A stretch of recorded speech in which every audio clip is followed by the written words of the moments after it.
Welcome to another Mixing with Mike tip on isolating effects plugins.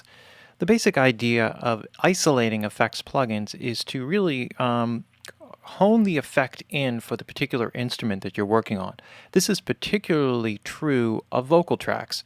So if you have a lead vocal, ideally what you want the lead vocal to do is to have its own unique reverb, its own unique delays, its own unique early reflections, etc. Anything else that you want to add into the sound of the actual vocal itself. So it has dedicated sends that no other vocal part or no other instrument part is feeding into.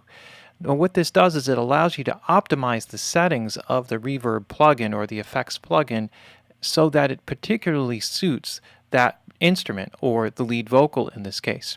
When you share these things like reverbs and you have multiple vocals feeding into the same reverb, two things happen. One is that you lose the uniqueness of the reverb for the lead vocal by comparison to what it is on the background vocals. Even if you wanted to have a similar reverb sound with the background vocals, it's worth duplicating the track and the settings and then adjusting them to be slightly different. Maybe the reverb on the background is a little bit shorter, maybe it's a little bit longer, maybe there's less pre-delay or more pre-delay. However it is that you want them to appear in the sound field in the speakers.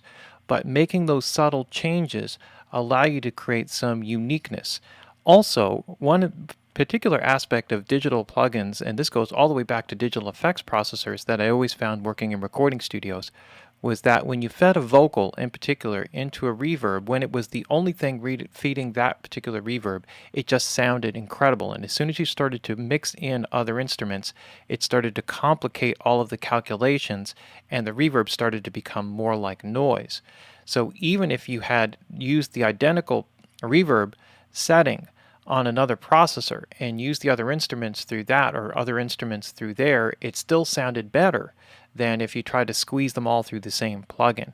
So in this particular instance, this is where you would want to isolate them. Now this is different from drums, for example, because an acoustic drum kit like we have over here, or this is all electronic drums here, can all feed into the same reverb because you're trying to make that drum kit sound like its own thing. So in other words, if you want that drum kit to sound like it's in a room and you create that reverb that has that room, then you want all the elements of that drum kit to share that same exact room because that's part of what's going to really make it unique. So on that level, you don't want to go crazy and just put different reverbs on every single track because that'll just kill your CPU.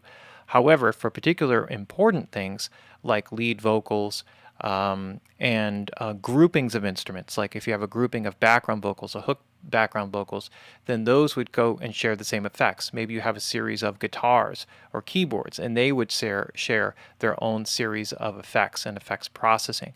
And what you do is it allows you to really hone in the tonal character, reverb time, and all the aspects of the effects that are going to make that sound come across most uniquely and most effectively. And this way you're getting the most out of each plugin that you can possibly get.